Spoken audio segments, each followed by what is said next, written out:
बिस्मिल्लाहिर्रहमानिर्रहीम। अस्सलाम वालेकुम वीवर्स। आज मैं आप लोगों के साथ गाजर की खीर यानी गजरेला की रेसिपी शेयर करूंगी। बहुत ही मज़े की रेसिपी है और बहुत ही जल्दी बनने वाली है। तो इधर चावल लिए हैं मैंने 2 कप, इनको भिगो दिया है आधे घंटा पहले। अब इधर गाजरें ले ली हैं, गाजरों को भी कद्दूकश कर लिया है वॉश करने के बाद। अब मैंने इधर एक पतीली ली है और इसमें मैंने दूध डाल दिया है। 3 लीटर दूध मैंने लिया है और इसको अब हमने रख देना है चूल्हे पे पकने के लिए। और साथ ही मैं डाल रही हूँ इसमें गाजरें कद्दूकस जो की हैं वो, और जो मैंने चावल भिगोए थे उनको ग्राइंड कर लिया है। गाजर मैंने 1 किलो ली हैं, 3 किलो दूध है, 1 किलो गाजरें हैं और 2 कप ये चावल लिए थे, इनको भिगो लिया था आधा घंटा और ग्राइंड कर लिया है। ये जो खीर है इसमें चावल थोड़े से ज़्यादा, आम खीर की निस्बत थोड़े से ज़्यादा डलते हैं और इसलिए ये मैंने थोड़े से ज़्यादा डाले हैं। अगर दूसरी सादा खीर बनाएं तो फिर चावल थोड़ा कम डालते हैं। तो ये मैंने पकने के लिए रख दिया है हर चीज़ डाल के।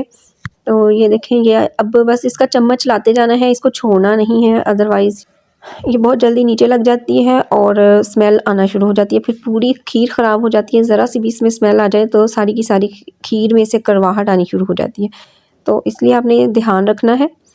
तो ये देखिए तकरीबन बनने के आधी बन चुकी है अभी। वैसे चावल और खीर जो है, दूध है वो अलग-अलग से ही है, आधी बनी है, अब पूरी तैयार नहीं हुई अभी तक। ये देखें, ये अभी दूध और वो गाजरें अलग-अलग से लग रही हैं ना, तो जब ये जुड़ जाएंगी, थिक सी फॉर्म में आ जाएगा, तो फिर ये हम इसको फ्लेम को बंद कर देंगे। ये देखें, और थोड़ी देर मैंने इसको पकाया है, खीर थिक हो चुकी है और रेडी हो गई है बिल्कुल। अब हम इसमें चीनी डालेंगे। चीनी को मैं पहले कैरमलाइज़ करूँगी।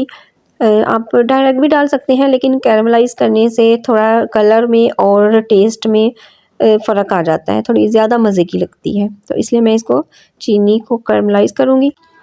ये तकरीबन मैंने 2 कप चीनी ली है, तो आप अपने टेस्ट के हिसाब से कम या ज़्यादा कर सकते हैं, चेक कर लीजिएगा 2 कप डालने के बाद। अगर कम लगे तो और डाल दीजिएगा, अगर किसी को ज़्यादा नहीं पसंद तो फिर थोड़ी सी कम डालिएगा और बाद में चेक करके डाल दीजिएगा। चैनल पे नए हैं तो काइंडली से सब्सक्राइब कर दें, वीडियो अच्छी लगे तो लाइक कर दीजिएगा और बेल आइकन को प्रेस करना मत भूलिएगा। फेसबुक से देख रहे हैं तो मेरे पेज को फॉलो करना भी मत भूलिएगा। चीनी मेल्ट हो चुकी है, ये देखिए इसका कलर। अब मैं इसको शामिल कर रही हूँ खीर के अंदर और बस फिर मिक्स करेंगे। और थोड़ा सा फ्लेम मैंने ऑन रखा हुआ है, मिक्स करने तक मैं फ्लेम जो है वो चलता रहने दूँगी 5 मिनट तक, उसके बाद फिर फ्लेम बंद कर दूँगी। ये मैंने अभी इसको डिश आउट कर लिया है और ये देखें थोड़ी ठंडी हो गई है। अब मैं इजाज़त चाहती हूँ, आपके वैल्यूएबल फीडबैक का मुझे इंतज़ार रहेगा। दुआओं में याद रखिएगा, अपना बहुत सारा ख्याल रखिएगा। अल्लाह हाफ़िज़।